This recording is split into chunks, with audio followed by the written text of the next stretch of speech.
my name is Rob Miltersen. They say, well, there is a saying that they save the best for last, so I'm not sure what that means if I have to go first. But anyway, I'm happy to be here. My name is Rob Miltersen. I work for the Defense Language Institute. I'm the regional director for the South Central United States, and I manage all the language training detachments in that area. I actually joined the MIST program back in 2007. So I'm the longest living student in the MIST program still, but during that time I retired from 20 years of active duty in the Air Force and got a new job and moved to Alabama, so I'm on a plane tomorrow. So it's been kind of an exciting trip. Okay. So I chose very early on, I was a military language instructor over at DLI for the Chinese school. And I had chosen early on that I would pick some kind of military language instructor training for MLIs or military language instructors. And although there's several different topics I could have chosen, I just picked one out of a myriad that I could have chosen. That was the academic status report. Just to give you a really quick rundown of what that is. The academic status report is a document that military language instructors use to keep track of the status of all the students. There's 2,000 or 3,000 students over at DLI right now. And at the schoolhouse, we take our jobs very serious to teach them a language. Well, up at the unit where their command group is, they need to be informed of how their students are doing down in the schoolhouse. So this document actually is a way that we have to track the student status, and these are just parts of the some of the information that we include in this report.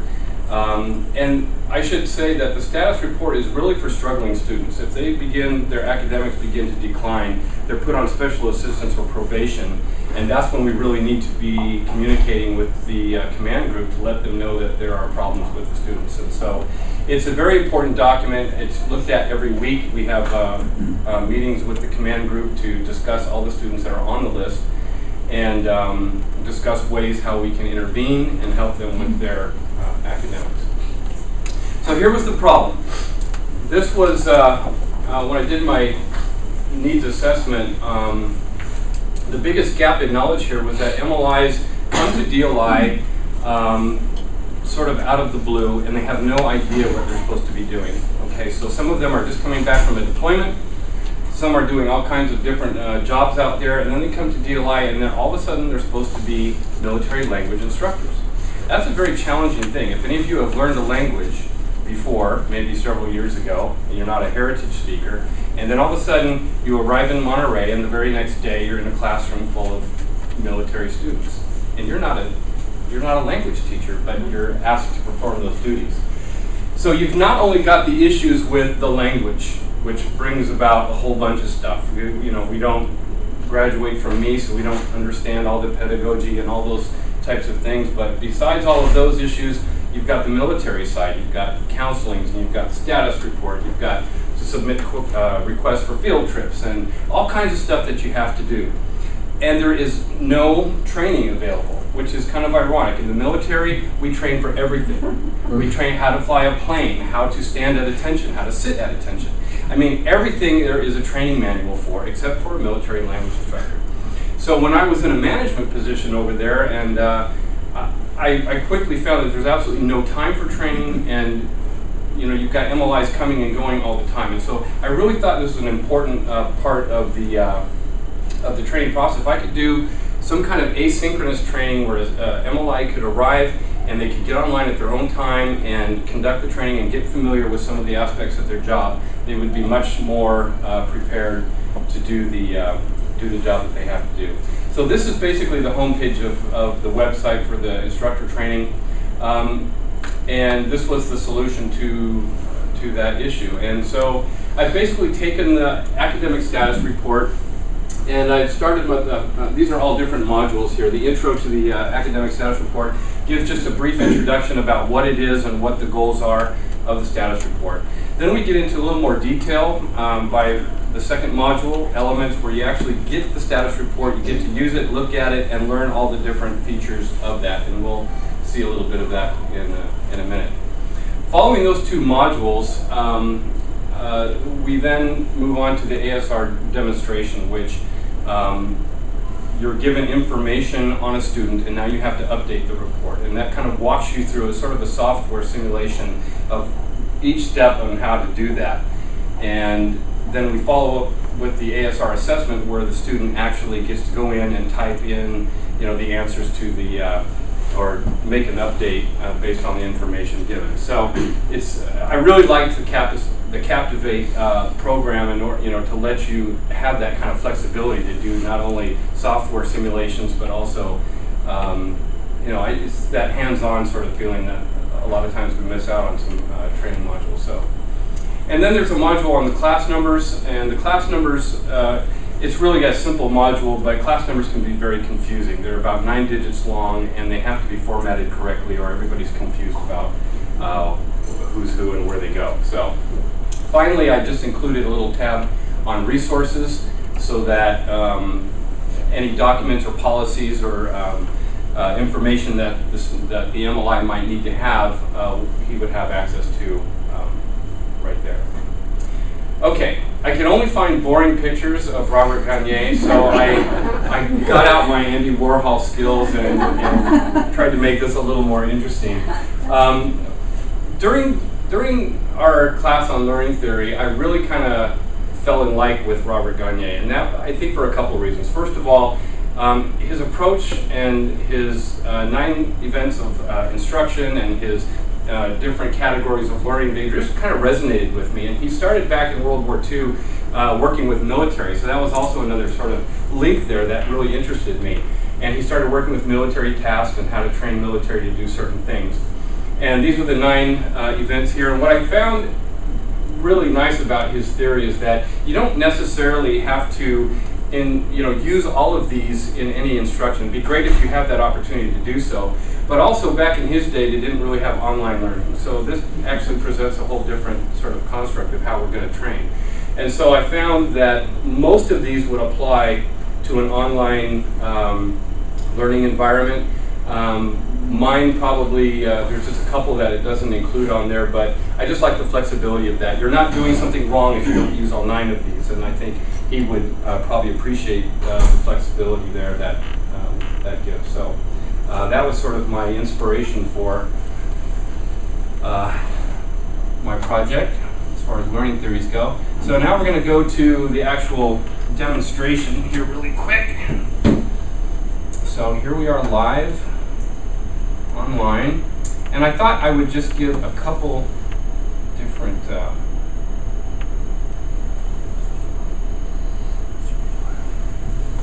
Welcome to the introduction to the Academic Status Report, sometimes referred to as the Essay Probation Report. We'll talk about some of these terms as we progress through the modules.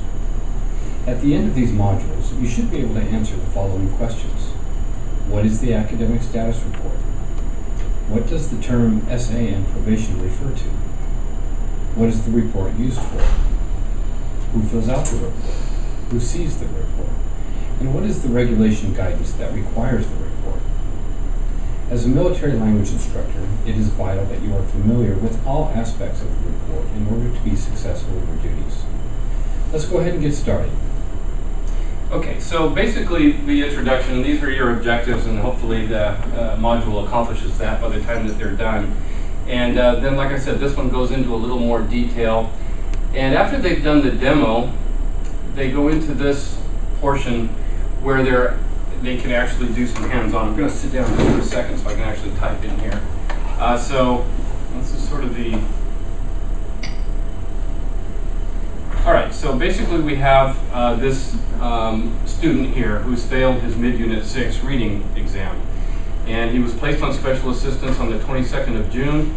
His class number is CM00605, Section B in Department D. So now all you have to really do is update the report. So this was all explained in the demo, but I'll just go through it so you can see how it works.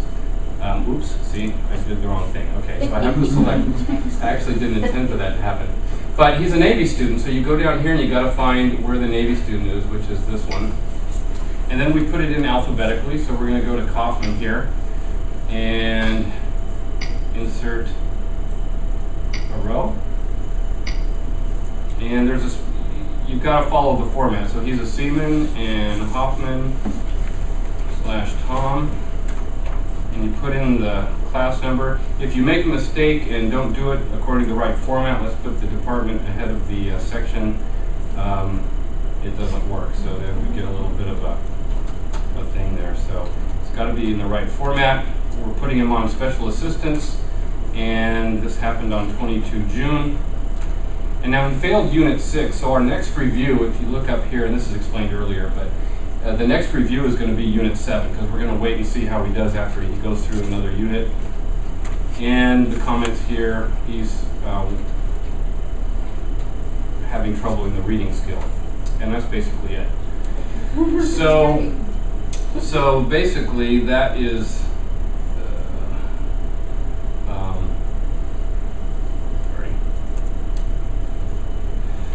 that is basically how that works.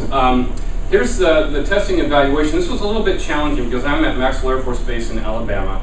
Ideally, this is designed for military language instructors. I have no military language instructors in Alabama.